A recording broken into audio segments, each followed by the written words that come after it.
foi morto entre vós, aonde Satanás habita. Sim, Antipas não foi morto pelas autoridades romanas, ele foi morto pelos que diziam o quê? Diziam o quê, irmãos?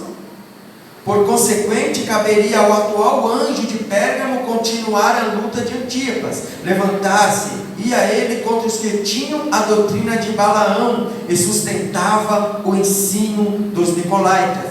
Eu já tinha falado aqui a respeito dos nicolaítas, e Balaão, a gente já sabe, vamos entender a respeito da doutrina de Balaão daqui a pouquinho. Amém, igreja? As heresias de Pérgamo. Doutrina de Balaão. Ensino pseudobíblico que, trouxendo as sagradas escrituras através de artifícios teológicos e hermenêuticos, corrompia a graça de Deus, apresentando aos santos uma teologia permissiva e eticamente intolerante. O adjetivo dessa doutrina era levar o povo de Deus à prostituição e à idolatria, a fim de enfraquecendo-os moral e espiritualmente. Entorquir-lhes os bens materiais era a teologia dos ladrões. O patrono desta doutrina era Balaão, filho de Beor, que, embora profeta e teólogo, utilizou-se da profecia e da teologia para levar a maldição ao arraial dos hebreus. Isso tudo vai estar lá em Números, no capítulo 25. Subornado por Balaque, rei de Moabe, ensinou-lhe como levar a maldição às tendas hebraicas. Por isso o apóstolo Pedro taxa-o de louco, e Judas o acusa de venalidade, ou seja, inaceitável. Amém, igreja? Balaão tinha os seus discípulos em Pérgamo. Estimulados pela ganância, utilizavam-se de sua influência teológica sobre a igreja, a fim de levá-la a noivar-se com o mundo. Doutrina dos nicolaítas. Não sabemos muita coisa acerca dos nicolaítas. O que sabemos é que a sua doutrina não destoava quase nada do ensino de Balaão, pelo menos quanto ao conteúdo.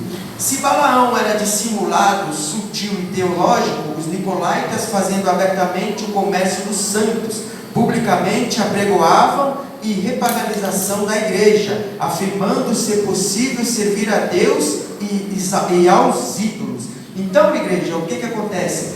Os nicolaítas, eles traziam heresias dentro da igreja. Eles distorciam a palavra de Deus. Eles traziam heresias, muita coisa para distorcer as escrituras sagradas. E fazendo abertamente o comércio dos santos, publicamente, apregoavam a repaganização da igreja, afirmando ser possível servir a Deus e aos ídolos, utilizando-se de linguajar bem elaborado, levando os muitos fiéis a se desviarem pelo caminho da fornicação, do adultério e da idolatria. Nicolaítas e a doutrina de Balaão é quase a mesma coisa, só muda um pouquinho. Então, aquilo que eu estava falando no início, doutrina de Balaão e doutrina dos nicolaítas. Quantas igrejas andam pela doutrina de nicolaítas? Quantas igrejas estão levando pela doutrina de Balaão? Então nós temos que não passar despercebidos, entender quais as doutrinas ensinadas dentro da igreja. Há quem diga que a doutrina do mundo já está entrando dentro das igrejas. Assim como nós estamos tirando a exemplo a igreja em Pérgamo, nós estamos tirando como exemplo a igreja dos dias atuais. Isso é para nossa sabedoria, para você saber identificar qual a doutrina sendo pregada na igreja que você está servindo a Deus. Amém, igreja? Por isso a importância da sã doutrina cristã dentro da igreja. Quem foi Balaão?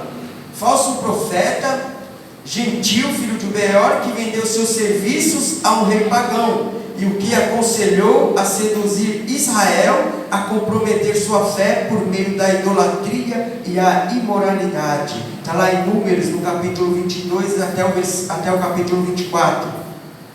Doutrina de Balaão. A doutrina de Balaão refere-se a mestres, a pregadores corruptos, que em Pérgamo, que levavam sua congregação à transigência fatal com a imoralidade, o mundanismo e as falsas ideologias. Amém, igreja? Então, Estas 7 igrejas, se você olhar pelos evangelhos, você vai ver que Jesus citou essas igrejas. Não especificamente, Jesus não citou o nome das igrejas, mas você vai ver quando Jesus citou a referência entre o joio e o trigo. Quem lembra dessa passagem bíblica que Jesus falou do joio e do trigo? Então é referente à igreja de Pérgamo.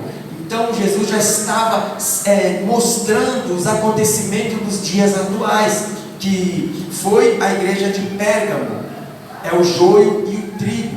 Na igreja de Pérgamo estava ali a doutrina de Balaão e a doutrina dos Nicolaítas. Aí chama a igreja casada com o mundo. Então nós devemos tirar como exemplo a igreja de Pérgamo, não aceitar o mundanismo dentro da igreja. Uma das coisas que os fiéis crentes, os fiéis em Cristo Jesus, nós não podemos aceitar a idolatria, o paganismo, o misticismo, tudo aquilo que vem contra a palavra de Deus, senão a nossa igreja vai ficar igual a igreja de Pérgamo. A igreja a qual você frequenta pode ficar igual a igreja de Pérgamo. Isso não pode. Nós temos que combater, você tem que combater isso. Como? Através da palavra de Deus. Amém, igreja? Então, conclusão.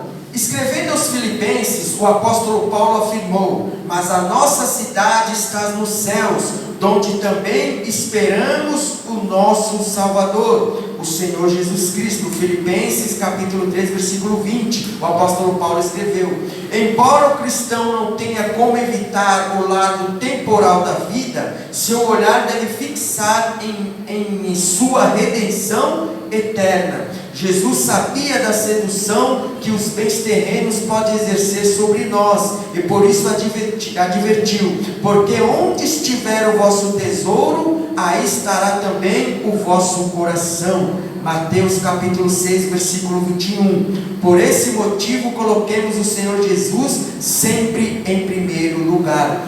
Amém, igreja? Por isso que eu disse no início, vemos para a igreja não simplesmente para buscar as coisas terrenas. A gente tem que aprender a vir para a igreja para se alimentar da palavra de Deus, buscar o Espírito Santo, se fortalecer, para não deixar se contaminar com o mundo, o paganismo, os misticismos que acabam tirando o nosso foco da salvação eterna, porque tudo aqui vai ficar. Mas a nossa cidade não é aqui, a nossa redenção é aonde? O nosso lugar é no reino dos céus, porque nós somos peregrinos nessa terra, estamos aqui de passagem. Amém, igreja? Quantos entenderam essa matéria? Levante as suas mãos. Glória a Deus, aleluia. Então isso foi a igreja lá na cidade de Pérgamo. Para você saber onde está localizado isso na sua Bíblia, eu já disse no início, Apocalipse capítulo de número 2, versículo de número 12.